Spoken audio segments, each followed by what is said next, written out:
quarter each like Benny. Charlie and the Chocolate Factory, written by Roald Dahl, illustrated by Quentin Blake. Chapter 19, The Inventing Room, Everlasting Gobstoppers and Hair Toffee.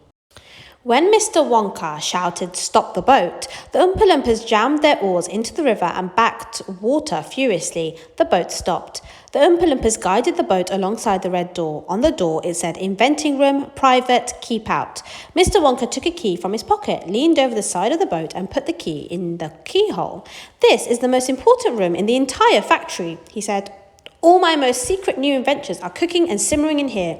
Old Ficklegrubber would give his front teeth to be allowed inside just for 3 minutes. So would Prodnose and Slugworth and all the other rotten chocolate makers. But now, listen to me. I want no messing about when you go in. No touching, no bending, and no tasting. Is that agreed?" "Yes, yes," the children cried. "We won't touch a thing." "Up to now," Mr. Wonka said, "nobody else, not even Oompa Loompa, has ever been allowed in. Here," he said. He opened the door and stepped out of the boat into the room.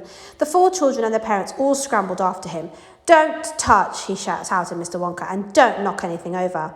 Charlie Bucket stared around the gigantic room in which he now found himself. The place was like a witch's kitchen. All about him, black metal pots were boiling and bubbling on huge stoves, and the kettles were hissing and pans were sizzling, and strange iron machines were clanking and spluttering, and there were pipes running all over the ceiling and walls, and the whole place was filled with smoke and steam and delicious rich smells.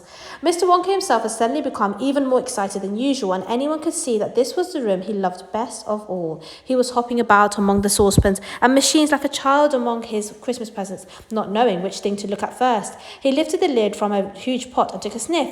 Then he rushed over and dipped a finger into the barrel of a sticky yellow stuff and had a taste. Then he skipped across to one of the machines and turned half a dozen knobs this way and that.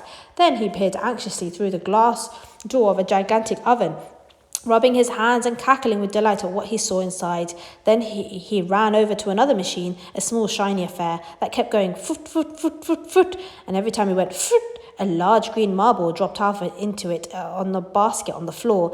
At least it looked like a marble. "Everlasting Gobstoppers," cried Mr. Wonka proudly. "They're completely new. I'm inventing them for children who are given very little pocket money. You can put an everlasting gobstopper in your mouth and you can suck it and suck it and suck it and suck it and suck it, and it will never get any smaller." "It's like gum," cried Violet Beauregard. "It is not like gum," Mr. Wonka said. "Gum is for chewing, and if you tried chewing one of these gobstoppers here, you'd break your teeth off, and they never get any smaller. They never disappear, never. At least, I don't think they do. There's one of them being tested this moment in the testing room next door, and Oompa Loompa is sucking it. He's been sucking it for nearly a year now without stopping, and it's still just as good as ever. Now, over here," Mr. Wonka went on, skipping excitedly across the room to the opposite wall. "Over here, I'm inventing a completely new line in toffees." He stopped it beside a large saucepan. The saucepan was full of thick, gooey, purplish treacle, boiling and bubbling. By standing on his toes, little Charlie could just see inside it. That's hair toffee," cried Mr. Wonka. "You eat just one tiny bit of that, and in exactly half an hour, a brand new, luscious, thick, silky, beautiful crop of hair will start growing out of all top over your head, and a moustache and a beard." "A beard!" cried Veruca Sole. "Who wants a beard, for heaven's sake?" "It would suit you very well," said Mr. Wonka, "but unfortunately the mixture is not quite right yet. I've got it too strong. It works too well. I tried it on an Oompa Loompa yesterday in the testing room, and immediately a huge black beard started shooting out of his chin, and the beard grew so fast that soon it was trailing all over the floor in a thick, hairy carpet. It was growing faster than we could cut it. In the end, we had to use a lawnmower to keep it in check, but I'll get the mixture right soon, and when I do, then there'll be no excuse anymore for little boys and girls about with bald heads." "But Mr. Wonka," said Mike TV, "little boys and girls never do go about with—" "Don't argue, my dear child, please, don't argue," cried Mr. Wonka. "It's such a waste of precious time. Now, over here, if you will step this way, I will show you something that I'm terribly proud of. Oh, do be careful, don't knock anything over. Stand back."